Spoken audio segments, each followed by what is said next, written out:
এর বউ যদি একদিন বেপরদায় ঘোরাফেরা করে আর ওর বউ বিউটি পার্লারে সাজ দিয়া রাস্তাঘাটে ঘুরে বেড়ায়, কোনো সমস্যা নেই। মসজিদের সভাপতি ওর বউ বেপরদায় ঘরে, মসজিদের সেক্রেটারি ওর মেয়ে বেপরদায় কলেজে যায়, কথা কন। আর হুজুরকে জিজ্ঞাসা করে, হুজুর আপনার স্ত্রী পর্দা করে তো? শয়তান, নিজের ঘরটাও ঠিক করে না। কথা কন নাকি আপনারা? ভালো হয়ে যান বাজান গো আমার।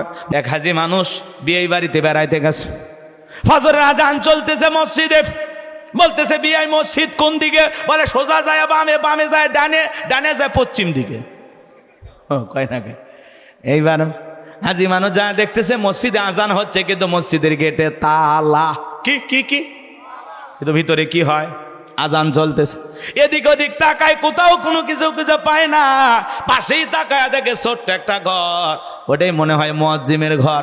এইবার জানালার ফাঁক দিয়া তাকায় দেখে হুজুর তাই ল্যাপের ভিতর শুয়ে থেকে আজান দিচ্ছে, ল্যাপের ভিতর শুয়ে থেকে আজান দিচ্ছে। এইবার আজান যখন শেষ হয়ে গেল, হাজি সাহেব জিজ্ঞাসা করছে, হুজুর এটা কি করলেন? ল্যাপের ভিতর শুয়ে থেকে আজান দিলেন। বলে আপনি আগে আমার উত্তর দেন, আপনি মানুষ না ফেরেশতা নাকি জিন? উত্তর দেন আগে। তখন বলতেছে, ভাই আমি মানুষ, হাজি মানুষ, আমি ত্রিপল হাজি, জামাত ছাড়া নামাজ পড়ি না, এই জন্য মসজিদে আসছি। কথা কয় না? তো বলতেছে, ভাই আমি বেশ কয়েক বছর ধরে এলাকায় ইমামতি করি, ফজরের সময় একজন মুসল্লিও আসে না, এজন্য আজকে একটু শরীরটা খারাপ লাগতেছিল, মনে করলাম কেউ আসতেছে না, ওই আগে ভাগেই মাইক্রোফোনটা রেখে দিয়েছিলাম, ওই ল্যাপের ভিতর শুয়ে থেকে মেরে দিছি। কথা কয় না? এরকমও মসজিদ আছে। আর রসুলের জামানায় জুমার নামাজের সময় মসজিদ যেমন কানায় কানায় পূর্ণ ছিল, ফজরের নামাজের দৃশ্য একই রকম, মসজিদ কানায় কানায় পূর্ণ ছিল। কোন সুবহানাল্লাহ। এজন্য বাজান শুধু জুমার 2 রাকাত নামাজ পড়লে হবে না, 5 ওয়াক্ত সালাত নিয়মিত আদায় করা লাগবে। কথা বলেন ঠিক কিনা? এজন্য আমি আমার ওয়াজে বলি, এই দেশে নামাজি আছে 5 ধরনের, 5-এর 7-এর খাটের ঠাটের বটের, বুঝলেন না তো? নিয়মিত যারা 5 ওয়াক্ত সালাত আদায় করে এরা হলো 5 ওয়াক্ত নামাজি, এরা হলো 5-এর নামাজি। 7 দিন পরে পরে 2 রাকাত জুমার নামাজ যারা পড়ে এরা হলো 7-এর নামাজি। কথা কয় না? 7 দিন পরে জুমার নামাজে যা টাইসে ধুলে খোঁজার বলে, হুজুর খাচ্ছেন আর বয়লার মতো মোটা হচ্ছেন, এই যে মসজিদের টাইসে ধুলে। কথা কন নাকি আপনারা? হুজুর তখন অবাক হয়ে যায়, কি করবে? এই বেটা, হুজুর মুয়াজ্জিমকে ধমক না দিয়া ওই মসজিদের ধুলাটা তুমি পরিষ্কার করো, আল্লাহ তোর অন্তরে ধুলে পরিষ্কার করে দেবে। কথা কন ঠিক কিনা? শুধু মসজিদ ঝাড়ু দেওয়ার দায়িত্ব ইমাম মুয়াজ্জিমের না, ওটা আপনার আমার দায়িত্ব, মসজিদ সবার। কথা বলেন। আপনি ভাব নেন ইমাম মুয়াজ্জিমের সাথে এমন ব্যবহার করেন, বেতন দেয় 2000-3000 টাকা আর চাকরের মতো ব্যবহার করে, এরকম কিছু বেঈমান নাফরমান আছে না নাই? ইমাম হলো কি? ইমাম নেতা, নেতা নেতা বানাইছেন। নেতাকে জনগণ ধমক দেবে? আপনি মুসল্লি হয় ধমক দিচ্ছেন মানে আপনার ইমাম অসম্মান করতেছেন, গোলামের মতো। আপনি কি গোলামের পেছনে নামাজ পড়বেন নাকি নেতার পেছনে? তাহলে আপনি অসম্মান কেন করতেছেন? ভালো হয়ে যান, সম্মান দেন। ইমাম যদি ভুল করে, বাপরে বাপ 14 গোষ্ঠী উদ্ধার করে ফেলে দেয়, আছে না নাই? ইমামের বউ যদি একদিন বেপরদায় ঘোরাফেরা করে আর ওর বউ বিউটি পার্লারে সাজ দিয়া রাস্তাঘাটে ঘুরে বেড়ায়, কোনো সমস্যা নেই। মসজিদের সভাপতি ওর বউ বেপরদায় ঘরে, মসজিদের সেক্রেটারি ওর মেয়ে বেপরদায় কলেজে যায়। কথা কন। আর হুজুরকে জিজ্ঞাসা করে, হুজুর আপনার স্ত্রী পর্দা করে তো? শয়তান, নিজের ঘরটাও ঠিক করে না। কথা কন নাকি আপনারা? ভালো হয়ে যান বাজান গো আমার। মন খারাপ করবেন না, কষ্ট মনের মধ্যে নেবেন না। নবীজি আমার এক জায়গায় নামাজ আদায় করলেন, পাশে একটা নতুন কবর। সাহাবায়ে কেরামকে জিজ্ঞাসা করে বলেন, আমার সাহাবীরা শোনো, এই কবরে থাকা ব্যক্তি জান্নাতি। সাহাবায়ে কেরাম বললেন, নবী গো এ ব্যক্তি কি এমন আমল করেছে আমরা জানতে চাই। নবী আমার দেখে বলে, আল্লাহর গোলাম নিয়মিত আল্লাহর ঘরটা ঝাড়ু দিত, পরিষ্কার পরিচ্ছন্ন রাখতো। আল্লাহর ঘর ঝাড়ু দেওয়ার কারণে আল্লাহ তাআলা তাকে জান্নাত দিয়েছে। বলুন সুবহানাল্লাহ। তাহলে মসজিদের ময়লা একটু ঝাড়ু দেওয়ার দরকার আছে না নাই? দেখবেন দিলটা হালকা হয়ে যাবে, মনের অহংকার কমে যাবে। কথা বলেন ঠিক কি না? লম্বা হবে, আমি লম্বা করব না। খাটের মুসল্লি কারা যারা মানুষ মারা যায় ও ঘোষণা হয়ে যায় এই গ্রামের অমুক ব্যক্তি মারা গেছে, ইন্না লিল্লাহি ওয়া ইন্না ইলাইহি রাজিউন। মানুষ মারা গেছে, বাত জহর জানাজা।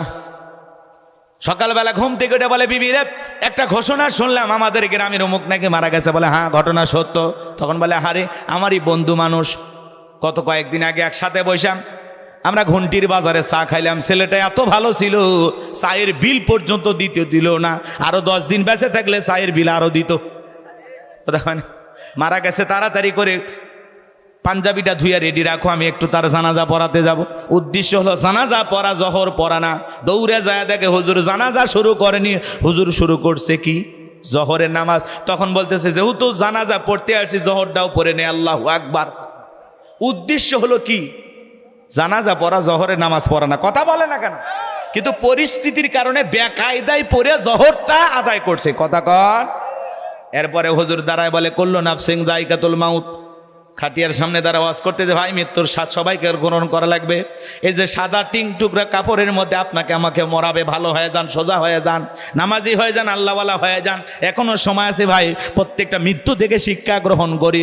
কত এমপি মন্ত্রী মারা যায়, আপনাকে আমাকে মারা যাওয়া লাগবে। এজন্য আসুন আমরা ভালো মানুষ হই, এমন জীবন করিও গঠন, মরিলে হাসিবে তুমি কাঁদিবে ভুবন। হুজুরের ওয়াজ শুনে বলে হুজুর ঠিক ঠিক। মানে লাশটা যখন সামনে থাকে আমরা মানে পবিত্র হয়ে যায়। হ্যাঁ ঠিক হুজুর, আহা আলেম ওলামা যা বলে, হুজুরে এত সত্য কথা কয়, এত সত্য কথা। আপনার না থাকলে হুজুর আমরা শয়তান হয়ে গেলাম। কথা হয় না? লাশটা কবরে রাখা পর্যন্ত এমন আফসোস অনুশোচনা, এমন একটা ভাব নেয় মনে হয় জীবনে আর কোনোদিন পাপের কাজ করবি না। কথা বলেন। কিন্তু ওই কবর দিয়ে বাড়িতে সে টুপিটা খুলে খালি একটা সিগারেটও টান মারছে, সব ওয়াজ ওই ধুঁয়ে উড়িয়ে চলে গেছে। কি বলেন? আর ওয়াজ নাই। যে ব্যক্তি জানাজা পড়ে কবরে দাফন করলো, জহরের নামাজ পড়ে, কি মসজিদ ভরে গেছিল না? আসরের সময় ওরা গেল কই? জুমার নামাজের সময় মসজিদ ভরে যায়, আসর মাগরিব এশা ফজর গেল কই? এই কথা কন নাকি আপনারা? এখনো সময় আছে, ভালো হয়ে যান। কার কখন মৃত্যু হবে আমরা কেউ জানি? আসবে মরণ কখনো কোথায় কারো জানা নাই, আসবে মরণ কখনো কোথায় কারো জানা নাই। ও তোমার জানাজার নামাজের আগে নামাজ পড়ো ভাই, ও তোমার জানাজার নামাজের আগে নামাজ পড়ো ভাই। নিজের জানাজার নামাজ হওয়ার আগে মসজিদে গিয়ে নামাজি হওয়ার দরকার আছে না নাই?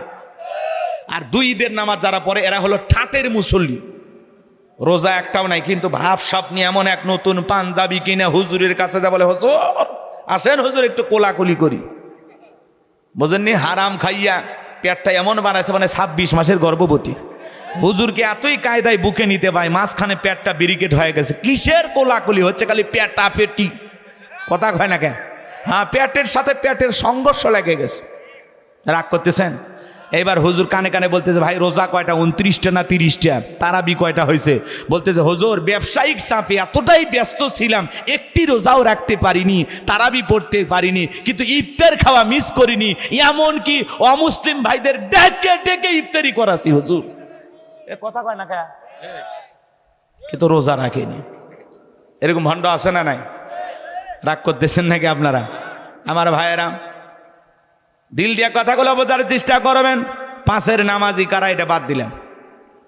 বলবো সামনের দিকে যাই। 5-এর নামাজি যারা, এরা হলো ভোটের নামাজ। যে কয়দিন নির্বাচন থাকে মাথায় টুপি, গায়ে লম্বা পাঞ্জাবি, মুখে খোসা খোসা দাড়ি, মনে হয় আসমান থেকে জিবরাইলের খালাতো ভাই হাজির। রাস্তাঘাটে যারা দেখে সালাম দেয়, এমনকি সালাম দিতে দিতে খেজুর গাছকে পর্যন্ত সালাম দিয়ে বসছে। সামসারা ডেকে বলে নেতা এটা তো মানুষ না, এটা খেজুর গাছ। নেতা বলতেছে আমি মনে করছি এটাও ভোটার। নির্বাচনে নাকি মাইক ধরে, আরে বাপরে সেই ভাষণ। ভাইয়ের আমার, আগামীতে যদি লালমনিরহাটের হাতীবান্ধার মানুষ আমাকে সেবা করার সুযোগ দেয়, কথা দিলাম ঘরে ঘরে বিদ্যুৎ দেব, গ্যাস দেব, উন্নয়নের জোয়ারে ভাসিয়ে ডুবিয়ে আপনাদের জানাজা পড়াবো ইনশাআল্লাহ। কথা কয় না? এরকম চাপাবাজ আছে না নাই? নির্বাচনের আগে এত প্রতিশ্রুতি, ভোট নেওয়া শেষ, নেতার সোনার বাংলাদেশ। আমরা ওই নেতার পিছনে স্লোগান দেই, বল্টু ভাইয়ের চরিত্র ফুলের মতো পবিত্র, নামাজ পড়া এক ওয়াক্ত, গাঁজা খাই 5 ওয়াক্ত, ঘুমচুরিতে পাকাপোক্ত, শয়তানের 1 নাম্বার ভক্ত, হুজুরদের জন্য খুবই শক্ত, সুচা খাই গরিবের রক্ত। আছে না নাই? এই কি হয়েছে? এই কি সমস্যা? তা গল্প করো কে? এরকম নেতা আছে না নাই? ভালো হয়ে যান, গভীর মনোযোগ দিয়ে কথাগুলো শুনে যান বাজান গো আমার। এরা হলো ভোটের মুসল্লি, ভোটের সময় নামাজি সাজে। এরাই দেখবেন ভোটের আগে টুপি পাঞ্জাবি পরে, আর হুজুরদের বলে ধর্ম ব্যবসায়ী। নির্বাচনের আগে যারা নামাজ ধরে, টুপি পরে, পাঞ্জাবি কিনে ঘরে, জনগণের ভোট পাওয়ার আশায় একটু মুসলমানিত্ব দেখায়, নামাজি সাজে। আসলে এরাই হলো অরিজিনাল ধর্ম ব্যবসায়ী। আমরা তো 12 মাসই টুপি পরে থাকি, 12 মাসই দাড়ি রাখি, আমাদের তো জুব্বা 12 মাসই পরে থাকি। কথা কন। আলেমদেরকে দেখে বলে এরা নাকি ধর্ম ব্যবসায়ী। ওরে বাবা, ধর্ম নিয়ে রাজনীতি করা যাবে না। তুমি যদি তোমার বাপ দাদা 14 গোষ্ঠীর নিয়ম নীতি নিয়ে রাজনীতি করতে ভালো, আর আলেম ওলামা কোরআন সুন্নাহর নিয়ম নীতি নিয়ে মদিনাওয়ালার আদর্শকে বাস্তবায়ন করার জন্য, আল্লাহর দ্বীনকে প্রতিষ্ঠিত করার জন্য কেন রাজনীতি করতে পারবে না? এ কথা কন না, হক কথা বলা লাগে। আপনি পেশাব করে পানি নিতে জানেন না, সূরা ফাতিহা পড়তে পারেন না, মাইক ধরে মানুষকে সালাম দিতে পারেন না, কয় সালামু আলাইকুম, কয় আউযুবিল্লাহি বিসমিল্লাহির রহমানির রহিম, আউযুবিল্লাহ আর বিসমিল্লাহ ভাঙ্গে এক জায়গায় করছে। কয় এলাকার মানুষ আমাকে ভোট দিয়ে এলাকার মেম্বার বানাইছেন, এই জন্য নিজেকে আমি একবার গর্ববতী মনে করছি। কিছুক্ষণ পরে বলে এলাকার মানুষ আমাকে এই সম্মানের আসনে বসানোর কারণে আমি নিজেকে আরেকবার গর্ভবতী মনে করছি। মহিলারা পর্যন্ত নাকে কাপড় দিয়ে হাসে আর বলে আল্লাহ, আমি বিবাহের পরে বছরে গর্ভবতী হলে আমি একবার, আর এই নেতা 1 মিনিটে 2 বার। এরকম নেতা আছে না? হ্যাঁ, এরা নাকি সমাজের নেতা হবে। রাগ করেন। ফাসল্লি লিরাব্বিকা ওয়ানহার, 1 নাম্বার হলো রবের উদ্দেশ্যে সালাত, একমাত্র আল্লাহকে খুশি করার জন্যই নামাজ হবে। কার জন্য? আল্লাহর খুশির জন্য। কারা কারা নামাজ পড়বেন হাত তুলে দেখান তো, ইনশাআল্লাহ আল্লাহ কবুল করেন, জোরে বলেন আমিন। এইবার আল্লাহর খুশির জন্য যদি নামাজ পড়েন, আল্লাহ বলেন ফালইয়াবুদু রাব্বা হাযাল বাইত আল্লাযী আত'আমাহুম মিন জু' ওয়া আমানাহুম মিন খাউফ। আল্লাহ রাব্বুল আলামিন বলেন এই ঘরের মালিকের ইবাদত করো। কোন ঘর? কথা কয় না কেন? আল্লাহর ঘর, খানায় কাবা। কথা বলেন।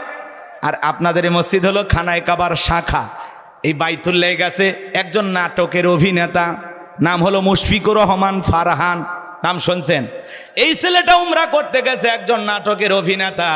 আল্লাহর পবিত্র ঘর বাইতুল্লাহ দেখার পরে মুস্কি মুস্কি হাসতেছেন আর বলতেছেন আমার জীবনের সবচাইতে বড় স্বপ্ন আজকে পূরণ হলো। আল্লাহর ঘরটা দেখার পরে চক্ষু শীতল হয়ে গেছে।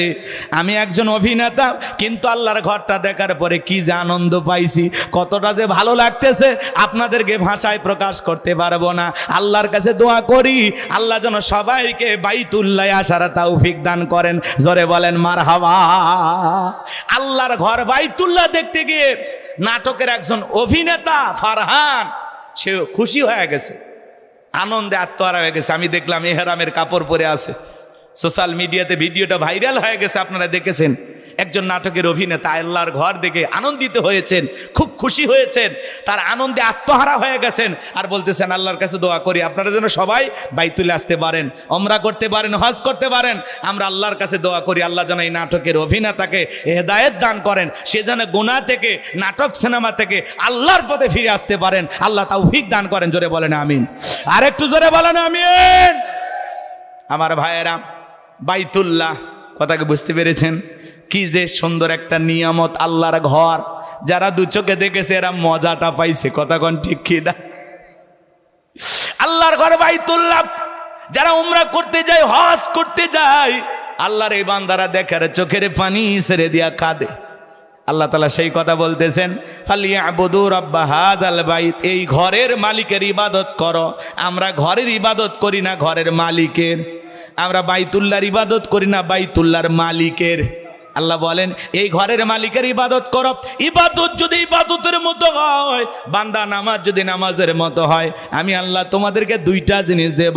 যে বান্দা 5 ওয়াক্ত সালাতে মাথা নত করে আল্লাহকে সেজদা দেবে, আমার আল্লাহ রাব্বুল আলামিন বলেন আল্লাযী আত'আমাহুম মিন জু', আমি আল্লাহ রাব্বুল আলামিন 1 নাম্বার তোমাদের রিজেকের ব্যবস্থা করব। বলুন সুবহানাল্লাহ। বলেন তো বাজান, রিজেক দেওয়ার মালিকে ওয়া মা মিন দাব্বাতিন ফিল আরদি ইল্লা আলাল্লাহি রিজকুহা। আল্লাহু আকবার। আল্লাহ বলেন পৃথিবীতে এমন কোন বিচরণশীল প্রাণী নাই যার রিজেকের ব্যবস্থা আমি আল্লাহ আসমান থেকে করি না। তাহলে রিজেক দেওয়ার একমাত্র মালিককে। নামাজের মতো আদায় করলে আল্লাহ রিজেক দেবেন। 2 নাম্বার, সকল ভয় থেকে নিরাপত্তা দেবেন। ওয়া আমানাহুম মিন খাউফ, সকল ভয় থেকে আল্লাহ নিরাপত্তা দেবেন। ভয় আছে না নাই? মেয়েটা কলেজে গেল, একা একা ফিরবে না। কে ছেলে, যুবক, বসো বসো, মজা আছে, বসো বসো। যুবকদের উদ্দেশ্যে কয়েকটা মিনিট কথা বলতে চাইছি না, একটু বসেন বাজান, দিল দিয়ে কথাগুলো বুঝবেন। আল্লাহ রাব্বুল আলামিন নিরাপত্তা দেবেন। মেয়েটা কলেজে গেল, একা একা ফিরবে নাকি জামাই সাথী নিয়ে ফিরবে? ভয় আছে না নাই? মেয়েটা স্কুলে গেল, ভালোভাবে ফিরবে নাকি লালসার শিকার হবে? ভয় আছে না নাই? আপনি 2 লাখ টাকা নিয়ে হাতিবান্ধা থেকে আপনার এই গ্রাম পূর্ব বিসন্দই আসবেন, মনে মনে ভাবতেছেন আল্লাহ 2 লাখ টাকা নিয়ে বাড়ি পর্যন্ত যাইতে পারবো নাকি ছিনতাইকারী ডাকাতের কবলে পড়ে টাকা যান 2টাই হারাবো? আমাদের ভয় আছে না নাই? নামাজের মতো আদায় করলে আল্লাহ ভয় থেকে নিরাপত্তা দেবেন। এই সমাজে কি বলেন তো বাজান, নামাজির সংখ্যা কম না বেনামাজি? নামাজির সংখ্যা কম না বেশি? কম। আর বেনামাজির সংখ্যা বেশি।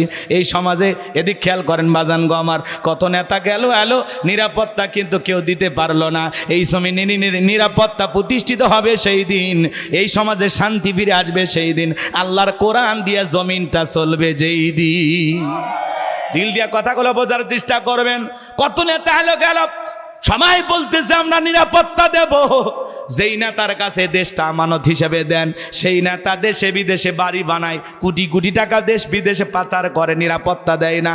এই জমিনে কেউ মানুষের অধিকার প্রতিষ্ঠিত করে না, মানুষের নিরাপত্তা নিশ্চিত করে না। চুরি ডাকাতি হয়, সমাজের চুরি ডাকাতি, দুর্নীতি, টেন্ডারবাজি, সাদাবাজি কোনো নেতা বন্ধ করতে পারে না। চুরি আছে না নাই? দুর্নীতি আছে না নাই? নেতা এই জমিনে আল্লাহর আইন চালু করে না, আল্লাহর আইনের বিপক্ষে। কারণটা কি? কারণ নেতা জানে আল্লাহর আইন চালু করলে প্রথমে আমার হাত কাটা যাবে, কারণ যে পরিমাণে দুর্নীতি করছে। কথা বলে ডেকে না? চুরি বন্ধ করতে হলে, ডাকাতি বন্ধ করতে হলে লাগবে কার আইন? আল্লাহ 1500 বছর আগে আইন দিয়েছেন, ওয়াসারিকু ওয়াসারিকাতু ফাকতাউ আইদিয়াহুমা জাযাআম বিমা কাসাবা নাকালাম মিনাল্লাহ। সূরা মাইদার 38 নম্বর আয়াতে আল্লাহ আইন দিয়েছেন, চোর পুরুষ হোক আর নারী হোক, আল্লাহর বিধান, আল্লাহর ফয়সালা, অপরাধ প্রমাণিত হলে চোরের হাত কেটে দাও। একটা চোরের হাত কেটে সোশ্যাল মিডিয়ার মাধ্যমে যদি ফলাও করে প্রচার করা হতো যে বাংলার পার্লামেন্ট আইন পাস করা হলো, চুরি করলে চোরের হাত কেটে দেওয়া হবে, বিশ্বাস করেন একটা চোরের হাত কেটে খালি টেস্ট করে দেখেন, পরীক্ষা করে দেন, বাকি চোর ডাকাতেরা তওবা করে আল্লাহর ওলি হয়ে যাবে। কিন্তু কে শোনে কার কথা? আজও গেল না মনের ব্যথা। এখন উচিত কথা যদি কই, পিঠের ওপর দিয়া যাবি মই। এই আনন্দে কিছু লোক কিনে খাবে বগুড়ার স্পেশাল দই। যত দোষ নন্দ ঘোষ, সত্যটা বললে দোষ, করলে অন্যায়ের প্রতিবাদ, নামটা হবে তোমার মৌলবাদ, নামটা হবে তোমার জঙ্গিবাদ। এখন হক কথা কইলে কই মৌলবাদ, রাজাকার, এগুলো বলার দিন শেষ। এগুলো ডায়লগ আর চলে না। কথা বলেন।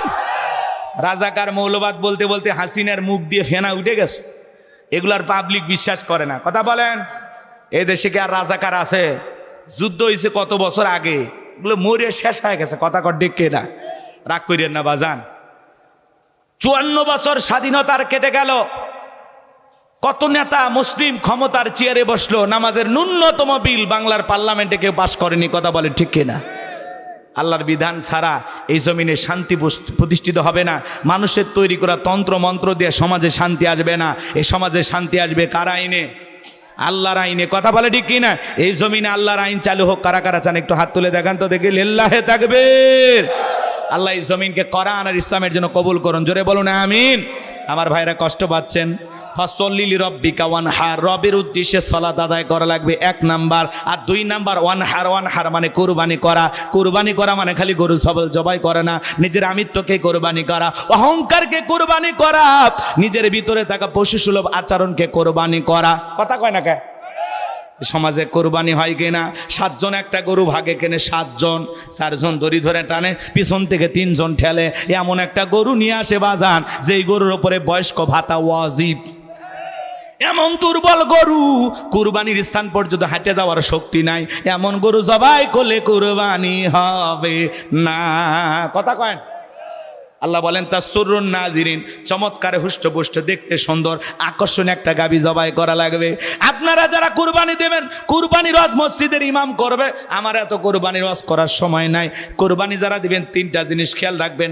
1 নাম্বার হলো নিয়ত সহি, ইন্নামাল আমালু বিন্নিয়াত, প্রত্যেকটা কাজ নিয়তের উপরে নির্ভরশীল। নিয়ত হবে কুরবানি কার জন্য? কথা কয় না? কয় ছেলে মেয়ের জন্য কুরবানি দিতেছি হুজুর, না হলে টাকায় থাকবে, কিস্তি তুলে হলেও কুরবানি দেব, কিস্তির টাকা দিয়ে কুরবানি দিলে হবে? রাগ করতেছেন আপনারা না? কয় কুরবানি না দিলে মান সম্মান থাকবে না, এলাকার মানুষ খারাপ বলবে, অতএব কুরবানি দেওয়াই লাগবে। তাহলে নিয়তের মধ্যে ভেজাল আছে না? না, নিয়ত সই করা লাগবে যে কুরবানি আল্লাহর জন্য। কার জন্য?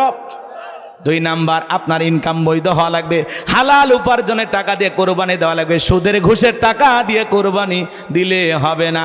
আর 3 নাম্বার, নামাজি হয়ে কোরবানি দেওয়া লাগবে। ফাসল্লি লিরাব্বিকা ওয়ানহার, নামাজ পড়ো, কুরবানি করো, আগে নামাজি তারপরে কুরবানি।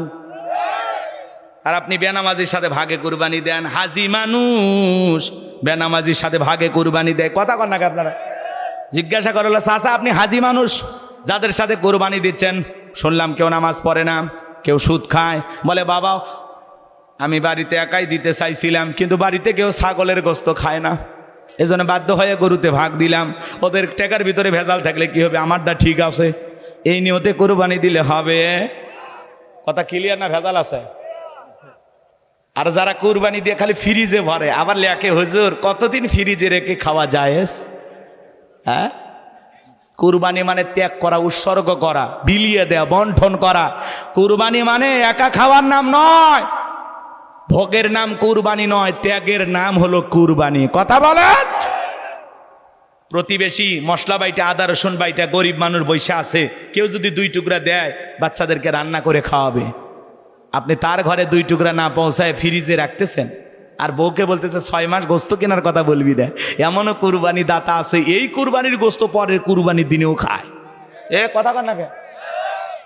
বিয়ে খাইতেছে আর বলে বিয়ে গোস্ত এত শক্ত কেন? কয় কুরবানির গোস্ত ফ্রিজে ছিল তো। কথা কয় না? কথা কন? এই ধান্দায় কোরবানি দিলে হবে না। এ বাজান, গরিব দুঃখীর মুখে হাসি ফুটাবেন, তাদের ঘরে 2-1 কেজি পৌঁছায় দেবেন, ওরা খেয়ে খুশি হবে, আরশের মালিক আল্লাহ খুশি হবে। 3 নাম্বার আয়াত শেষ করে দিচ্ছি, কষ্ট হচ্ছে? এই আয়াতে মজা আছে, যুবকেরা রেডি হও, তোমাদের ওয়াজে এইবারে এসে গেছে। আল্লাহ রাব্বুল আলামিন বলেন ইন্না শানিয়াকা হুয়াল আবতার। আল্লাহু আকবার। আমার আল্লাহ ডেকে বলেন নবী, যারা আপনাকে লেজ কাটারির বংশ বলে মন খারাপ করবেন না, ওই আবুল হাবুদ্বার সাইবা ওদের বংশে বাতি জ্বালানো কেউ থাকবে না। নবী গো, আমি আল্লাহ রাব্বুল আলামিন আপনার ছেলে সন্তানগুলোকে নিয়েছি ছোটবেলায়, আপনি কষ্ট মনের মধ্যে নেবেন না। ও নবী, আপনি দুঃখ পাবেন না, আপনি কষ্ট পাবেন না। এই পৃথিবীর জমিনে আপনাকে মহাব্বত করা, আপনাকে ভালোবাসার কোটি কোটি রুহানি সন্তান আমি আল্লাহ পাঠাবো, যারা আপনার জন্য জীবন দিতে প্রস্তুত থাকবে। বলুন আল্লাহু আকবার। আজকে তামাম পৃথিবীতে 200 কোটির ওপরে মুসলমান, সবাই নবীজি রুহানি সন্তান। আল্লাহু আকবার বলেন। আমরা নবীর কি সন্তান? ফ্রান্সের জালেমেরা যখন কার্টুন প্রদর্শন করলো, দেয়ালে দেয়ালে কার্টুন বানাইছে, নাকটা বেঁকা করে মুখে কয়েকটা দাড়ি লাগাবো, ইনি মুহাম্মদ, জোরে কন্যা উজবিল্লাহ। আমার নবী কি দেখতে কার্টুনের মতো? এই পৃথিবীর সবচাইতে সুন্দর মানুষটির নাম মুহাম্মদ রাসূলুল্লাহ। কথা বলেন ঠিক কিনা? তামাম পৃথিবীর 200 কোটি মুসলমান যখন প্রতিবাদ করলো, এ জালেমেরা, নবীর কার্টুন যদি আরেকবার প্রদর্শন করো, পৃথিবীর মানচিত্র থেকে ফ্রান্সকে মুছে ফেলে দেওয়া হবে, ওরা বাধ্য হয়ে তখন কার্টুন প্রদর্শন বন্ধ করলো। কথা বলেন? কেমন নবী পাইছি, যে নবী 63 বছরের জিন্দিগিতে একটি মিথ্যা কথা বলেননি, এমন বিশ্ব রেকর্ড পৃথিবীর আর কোনো নেতার আছে? সেই নবীকে নেতা মানতে রাজি আছেন তো ইনশাআল্লাহ? এ যুবকের দল, তোমার আমার মডেল আদর্শ মোহাম্মদ রসুল্লাহ সাল্লাল্লাহু আলাইহি সাল্লাম। মেসি আদর্শ হতে পারে না, রোনালদো আসি আমাদের আদর্শ হতে পারে না। ওদের মতো চুলের কাটিং দিলে হবে না, ওদের মতো গেঞ্জি পরলে হবে না, ওদের মতো লাফালাফি করলে হবে না। মনে রাখবা, ওরা খ্রিস্টান, ওরা যদি জাহান্নামে যায় তোমাকেও নিয়ে যাবে। খ্রিস্টানরা কই যাবে? সন্দেহ আছে? তো ওরা জাহান্নামে যাবে, তোমাকেও জাহান্নামে নিয়ে যাবে। কোন মুসলিম খ্রিস্টান বেঈমানদের অনুসরণ করতে পারে?